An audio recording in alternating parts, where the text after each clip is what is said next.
May I come in sir? Thank you sir. नमस्ते sir. नमस्ते जी, thank you. And take your seat. Amit Bardiya ji. जी अमित जी, आपके बारे में थोड़ा इतना बताइए कि हमें ये ना पढ़ना पड़े और पता चले। जी जी सर, मेरा नाम अमित बर्दिया है और मैं ग्राम जेवा, जिला टीकमगढ़, मध्य प्रदेश से बिलोंग करता हूँ। मैंने अपनी स्कूलिंग सरस्वती शिशु मंदिर से पूरी की है। उसके पश्चात सर दिल्ली विश्वविद्यालय हंसराज कॉलेज से बीएससी ऑनर्स मैथमेटिक्स में ग्रेजुएशन किया है। और सर मेरी हॉबी है सर योग करना, नियमित योग, प्राणायाम, ध्यान। जी सर। बस इतना ही अपने बारे जी में? जी ओके। प्रेजेंट टाइम में जो गांधी जी की प्रासंगिकता पर प्रश्न उठे हैं वर्सेस कालीचरण महाराज, इस पर आपके क्या विचार हैं? जी जी सर, गांधी जी ने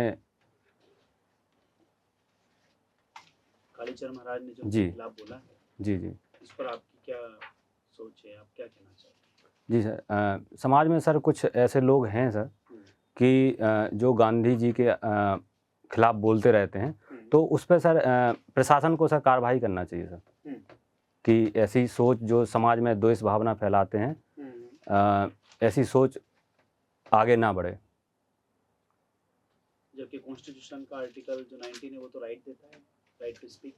जी सर, अभिव्यक्ति की आज़ादी सर व्यक्ति को है, लेकिन सर वहीं तक है जब वो सृजनशीलता और देश के विकास में या दूसरों के अपमान ना करे।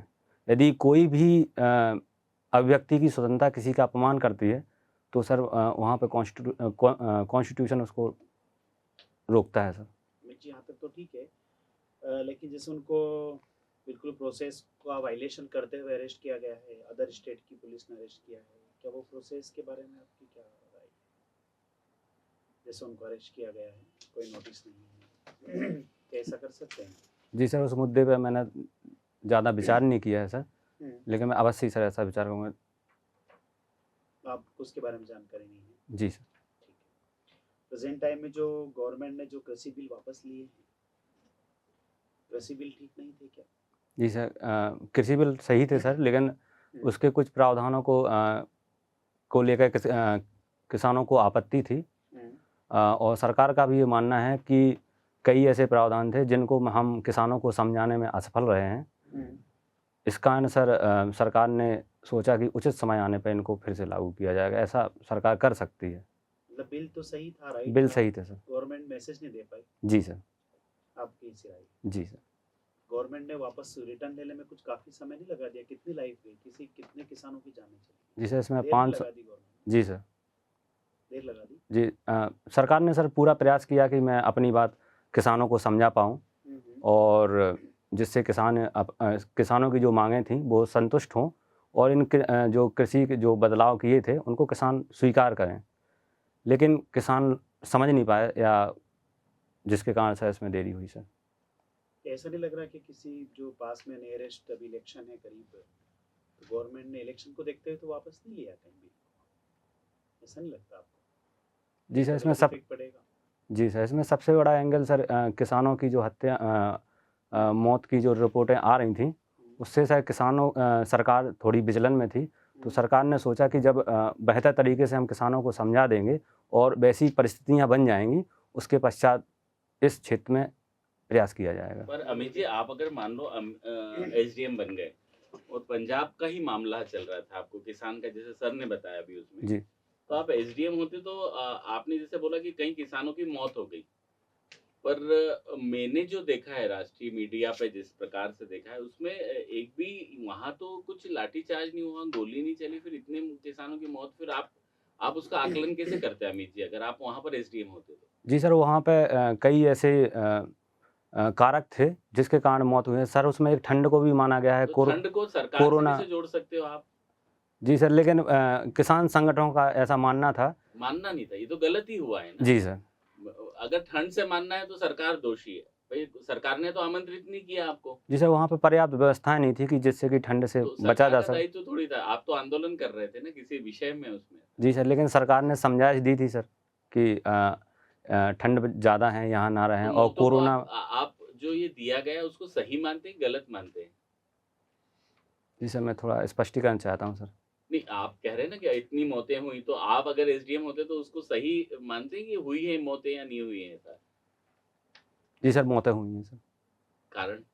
आप ठंडी बता रहे हो। जी सर, कोरोना है सर उसका कारण, और कई वृद्ध किसान भी थे सर उसमें, जो प्राकृतिक मौतें भी हुई हैं। पर मैं महोदय, आप एसडीएम बन गए तो आप ये निर्णय कैसे, अब अगर वृद्धावस्था में मौत हो गई, कोरोना से मौत हो गई और वो हो गई, तो आपने उसको क्या करा, केंद्र शासन से जोड़ दिया। केंद्र शासन से जोड़ दिया कि साहब ये हमने आंदोलन करा तो यानी किसी का भी कहीं भी कर देंगे, तो आप उसको गलत मानते हैं कि सही मानते हैं? जी सर, कोई भी मौत सर लाठीचार्ज वगैरह से नहीं हुई है। हाँ, तो अ, वही वही आएगी ना, प्रशासन के विरुद्ध तो वही आएगी कि आप अगर एसडीएम होंगे, आप लाठीचार्ज हुई होगी या कुछ होगा तभी माना जाएगा ना। जी सर। तो अपन उसमें वो है। सर वो दूसरा जी, जी, योग कितने प्रकार के होते हैं? आपने योग आपका हॉबी में लिखा है उसमें। योग सर 4 प्रकार के होते हैं सर, जी।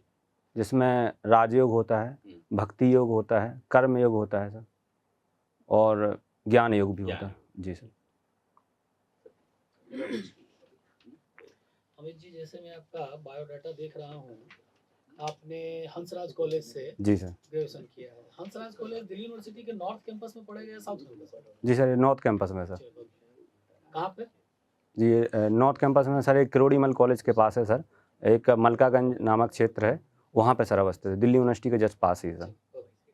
अच्छा, करंट वगैरह तो पढ़ते ही होंगे, अभी बजट वजट आया है। जी अच्छा, आप मुझे बताएंगे कि आर्थिक समीक्षा और बजट को केंद्र सरकार के किस मंत्रालय के द्वारा बनाया जाता है या कौन सा डिवीजन बनाता है? सर, ये वित्त मंत्रालय बनाता है सर इसको, और और उसके अंतर्गत उसके अंदर सर आर्थिक मामलों का एक विभाग होता है सर, वो समीक्षा करता है सर, और बजट भी, और समीक्षा करता है या बजट निर्माण की सिफारिश करता है?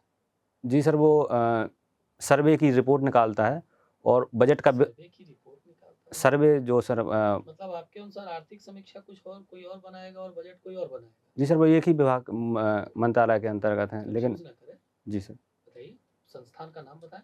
जी सर, आर्थिक विभाग है सर, उसके अंतर्गत ये सारी गतिविधियाँ संचालित। आर्थिक विभाग के अंतर्गत वित्त मंत्रालय है या वित्त मंत्रालय के अंतर्गत आर्थिक? जी सर, वित्त मंत्रालय के अंतर्गत आर्थिक विभाग है आर्थिक सर। विभाग जी है, वो सर। रिपोर्ट वो जी। बजट बनाता है। चलिए, बहुत बढ़िया। अच्छा, इस बार के बजट में एक वर्ड यूज किया गया है, लिक्विडिटी टैपरिंग। उसका क्या मतलब है? Sorry sir. बाकी भी आपने चीजें देखी होंगी जिसमें मतलब पीएम गति शक्ति योजना को चलाया गया है। पीएम गति शक्ति योजना क्या है? सर, मैंने इसको पढ़ा है, लेकिन मुझे रिकॉल नहीं हो रहा है कोई गति नहीं, आप शक्ति। जरा मुझको आप ही के एमपी की चीजें हैं, केन बेतवा लिंक प्रोजेक्ट, उसके विषय में कुछ बताइए। इस बार के बजट में कितना एरिया उसके लिए प्रोजेक्ट किया गया है और कितने फंड एलोकेट किए गए? जी सर, उसमें 44,000 करोड़ का प्रावधान है, लेकिन सर उसमें 1400 करोड़ उन्होंने फाइनेंस किया है सर, कि मतलब फाइनेंस किया। हाँ। और एरिया कितना है केन बेतवा लिंक प्रोजेक्ट आपके एमपी का, कितना एरिया है उसके अंतर्गत? सर उसमें ऐसा है कि सर उसमें लगभग 10 लाख हेक्टेयर नहीं, भूमि आपके पर। मध्य प्रदेश की कितना क्षेत्रफल है उसके अंतर्गत? सर क्षेत्रफल के बारे में जानकारी नहीं सर। चलिए। अच्छा, थोड़ा सा मतलब ये बता सकते हैं इस बार क्या मतलब जीडीपी ग्रोथ कितना रहा? जी सर। कितना है इस बार? जी सर, सकल घरेलू उत्पाद का ग्रोथ कितना माना गया है? सर इसको 9% से ऊपर माना है सरकार ने, अनुमानित। एग्रीगेट में या मतलब कंफर्म है सर? जी सर, 9.2 बोला है उन्होंने, 9.2 अनुमानित। और टारगेट कितना रखा था हमने? टारगेट सर 11 के आसपास था सर। 11 के आसपास या 11? 11 ही था सर, जहाँ तक मैं श्योर नहीं हूँ सर, 11 के आसपास था सर। एक चीज और बताएंगे कि जैसे हम ग्रोथ रेट की बात करते हैं, जी शब्द ग्रोथ रेट यूज किया जाता है, ग्रोथ रेट को जीडीपी से कैसे रिलेट करिएगा? सकल घरेलू उत्पाद और ग्रोथ रेट दोनों में क्या रिलेवेंस है, जी सर। ये बताएंगे? जी सर। जी सर, ग्रोथ रेट के माध्यम से सर जो वस्तुएं और सेवाएं होती हैं, उनके जो अंतिम उत्पादों का जो मूल्य होता है, उनके द्वारा सर जीडीपी को काउंट किया जाता है, और इनको सर घरेलू सीमा के अंतर्गत काउंट करते हैं सर। और जो सर जीडीपी होती है, जीडीपी के आधार पर ही सर ग्रोथ रेट को काउंट किया जाता है, कितनी ग्रोथ रेट है। मतलब आप कंफ्यूज हो पा रहे हैं कि ग्रोथ रेट और इसके बीच में क्या डिफरेंस है? तो जीडीपी हुआ, इसको आप फिर ग्रोथ रेट से कैसे लिंक करेंगे? चलिए, कोई नहीं। जी अच्छा, अभी कर्नाटक का हिजाब वाला मुद्दा आया है, करंट में बहुत ज्यादा चर्चित है। जी सर। आप उसमें कॉन्स्टिट्यूशनल एंगल क्या है बताएंगे? संविधान का क्या एंगल है, किस आर्टिकल से रिलेट करता है? जी सर, ये आर्टिकल सर ये धार्मिक स्वतंत्रता से संबंधित है कौन और सा अनुच्छेद कौन सा है? अनुच्छेद सर इसमें 25-26 भी आता है सर, 29-30 भी आता है। 25, 26, 29, 30 सारे आ रहे हैं, हाँ सर, और 19 भी आ रहा है सर इसमें, अभिव्यक्ति की स्वतंत्रता से संबंधित। वो भी चीजें आ रही हैं। जी सर। अच्छा, 25, 26, 29, 30 या 19 जो भी XYZ, जी सर। आप जरा ये बताएंगे कि जैसे आर्टिकल 25 धार्मिक मतलब ये स्वतंत्रता वाली जो बात है, सुप्रीम कोर्ट ने कौन कौन से युक्ति निर्बंधन उसके ऊपर आरोपित किए हैं? जी सर। कुछ जी। इस पे प्रकाश डालना चाहेंगे? जी सर। बताएं। सर सुप्रीम कोर्ट का मानना है कि जो धर्म है सर वो निजता से संबंधित है सर। मतलब कोई भी धर्म दूसरे व्यक्ति को प्रभावित ना करे या दूसरे व्यक्ति को उच्च या श्रेष्ठ या निम्न बताने की कोशिश ना करे, ऐसा सर उसमें कुछ प्रावधान है सर। कुछ प्रावधान। एक चीज और जरा थोड़ा सा मैं आपसे जानकारी लेना चाहता हूँ। एक आप प्रशासन मतलब एक प्रशासनिक अधिकारी के रूप में आपका सिटीजन चार्टर के लिए क्या मत है? जी सर। बताइए सर इसके बारे में पता नहीं सर। सर। मेरा अधूरा रह गया था जो अपनी बात चल रही थी प्रासंगिकता की, भूल गए प्रश्न? जी सर, गांधी जी के प्रासंगिकता से संबंधित था। उसके बाद सेकंड प्रश्न था अपना बिल का। जी सर। क्या आपको ऐसा नहीं लगता कि गवर्नमेंट ने जो प्रेजेंट टाइम में जो आसपास में चुनाव है उस चुनाव को ध्यान में रखते हुए बिल वापस लिया हो? जी सर, इसका एक कारण हो सकता है, लेकिन सर सरकार का मेन जो रीजन रहा है उसमें सर किसानों की मौत, और सरकार का ये भी मानना था कि जब किसान इसके लिए खुद अप्रोच करेंगे या सरकार उसको समझाने में सामर्थ होगी या समझा पाएगी, उसके पश्चात कोई इनिशिएटिव लिया जाएगा। ठीक है, ओके। तो कॉन्स्टिट्यूशन का सर ने बोल ही दिया तो कॉन्स्टिट्यूशन में चलते हैं थोड़ा। जी सर। प्रेसिडेंट का जो टर्म्स होता है वो 5 इयर्स होता है। जी। ओके, क्या इनके पहले उनको रिमूव किया जा सकता है? जी सर। क्या है प्रोसेस, समझा पाएंगे? जी सर। जी सर, इनको राज्यसभा और लोकसभा से 2/3 मेजॉरिटी के द्वारा से हटाया जा सकता है सर। क्या बोलेंगे उस प्रोसेस को, कैसे क्या है पूरी प्रोसेस? सर महाभियोग, राष्ट्रपति की महाभियोग होता है सर। कैसे स्टार्ट करता है सर ये किसी भी सदन में लाया जा सकता है ये प्रस्ताव। उसके पश्चात सर जिस सदन में आएगा सर उस सदन में जो अध्यक्ष महोदय होंगे वो अनुमति देंगे उसकी। उसके पश्चात सर एक कमेटी बनेगी, कमेटी से आरोपों की जांच करेगी सर, और जांच के पश्चात यदि जांच में सर माननीय राष्ट्रपति जी को अपना पक्ष या उन वो जिसको भी अपना प्रतिनिधि नियुक्त करते हैं उनको भेजने की अनुमति होगी। उसके पश्चात सर जो संबंधित सदन है वो सर 2/3 मेजॉरिटी से यदि बिल को पारित कर देता है, उसके पश्चात दूसरा सदन भी 2/3 मेजॉरिटी से पारित कर देता है, तो उसके पश्चात उनको रिमूव माना जाता है सर। प्रेसिडेंट ने प्रूव कर दिया जब इन्वेस्टिगेशन चल रहा था जी। उस ड्यूरेशन में प्रेसिडेंट प्रूव कर चुके हैं कि मैंने कोई कॉन्स्टिट्यूशन का वायलेशन नहीं किया है। जी सर। उस प्रोसेस का क्या होगा? जी सर, उससे संबंधित रिपोर्ट सर सदन के पास जाएगी और सदन इसको रिपोर्ट पे क्या विचार रखता है और कितने बहुमत से उसको पारित करता है, उसको स्वीकार करता है या नहीं करता है। उसने स्वीकार कर लिया है कि प्रेसिडेंट इनोसेंट पर्सन है, उन्होंने प्रूव भी कर दिया है जी। मैंने कॉन्स्टिट्यूशन का वायलेशन नहीं किया है, प्रूव हो चुका है। जी जी। तो क्या होगा? नहीं समझ पा रहे? जी जी समझ गया। प्रेसिडेंट ने प्रूव कर दिया कि मैंने कोई संविधान का उल्लंघन नहीं किया है, सदन ने भी मान लिया है, तो फिर आगे क्या प्रोसेस होगी? तब पे सर प्रोसेस वहाँ से बंद हो जाएगी सर। प्रेसिडेंट रहेंगे? जी सर। क्या उन मेंबरों के खिलाफ कोई एक्शन ले सकते हैं प्रेसिडेंट? जी ऐसा प्रावधान नहीं है सर। ये डिफेमेशन मानहानि नहीं हुआ प्रधान राष्ट्रपति का? जी नहीं, ये तो एक नॉर्मल प्रक्रिया है, आरोप लगते लगते हैं सर, एक प्रोसेस के तहत ही आया सर। अभी तक कितने प्रेसिडेंट को हटाया गया है इस प्रोसेस? अभी तक सर एक भी प्रेसिडेंट को नहीं हटाया गया सर इससे। नहीं हटाया। जी सर। कॉन्स्टिट्यूशन में कहीं गाय शब्द का यूज हुआ है? काउ? सॉरी सर मैं परिचित नहीं हूँ सर इस शब्द से। ठीक है, एक लास्ट प्रश्न है अमित जी आपसे। जी। आपके जनपद पंचायत की का जो ग्राम पंचायत में रहते हैं, जनपद पंचायत में ऐसी कोई 5 समस्याएं जो आपको लगी और जिसको आप दूर करने की कोशिश करेंगे प्रशासन में आने के बाद? जी सर, वहाँ पे सर ये बुंदेलखंड से संबंधित क्षेत्र है, वहाँ पे सर सूखा की समस्या सबसे ज़्यादा है, जिसके कारण सर वहाँ पे उत्पादन भी कम है और सर लोगों को रोजगार के लिए सर पलायन करना पड़ता है सर। इसके अलावा सर महिलाओं से संबंधित क्राइम रेट भी थोड़ा बढ़ा है और कुपोषण भी सर उसमें एक फैक्टर है सर। एजुकेशन को सर उसी से संबंधित ही मानेंगे सर। ये समस्याएं हैं। जी सर। में आपका क्या योगदान रहेगा, कैसे दूर करेंगे आप, सूखे को कैसे दूर करेंगे समस्या? जी सर, सूखे के लिए सर बुंदेलखंड में सर पर्याप्त मात्रा में बारिश होती है, लेकिन सर वहाँ की भूगर्भिक संरचना ऐसी है कि अधिकांश पानी बह के नदियों द्वारा समुद्र में चला जाता है।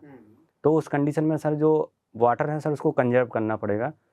तालाब सर अभी भी बनाए जा रहे हैं और हैं सर तालाब वहाँ पे लगभग देश के सबसे ज़्यादा तालाब टीकमगढ़ में है सर। तो ये काम आपका रहेगा कि और किसी विभाग का है? जी सर, ये सिंचाई विभाग के अंतर्गत आता है सर। वहाँ पे मेरा मानना है कि सर जनपद या जिला स्तर पे सबसे पहले सर ग्रिड प्रणाली को तैयार किया जाना चाहिए कि कहाँ कहाँ तालाब बनाए जाएं, किस तालाब में अतिरिक्त पानी है और किस में कम पानी है और कहाँ पे रोक लगाने की आवश्यकता है, तब शायद सर कुछ बेहतर हो सकता है। जैसे सर मैंने पर्सनली देखा है कि ये काम अभी पंचायत स्तर पे होता है, तो सरपंच के पास ये विवेकाधिकार है कि वो तालाब कहीं भी खुदवा सकता है।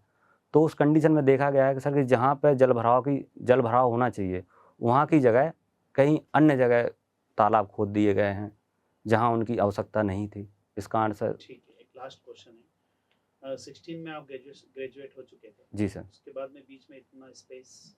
जी सर, मैं लगातार MPPSC के सर मेंस लिख रहा हूँ सर 17, 18, 19 से। और सर इस बार सर मेंस अच्छा रहा है। उम्मीद है सर कि इस बार हो जाएगा सर। ठीक है।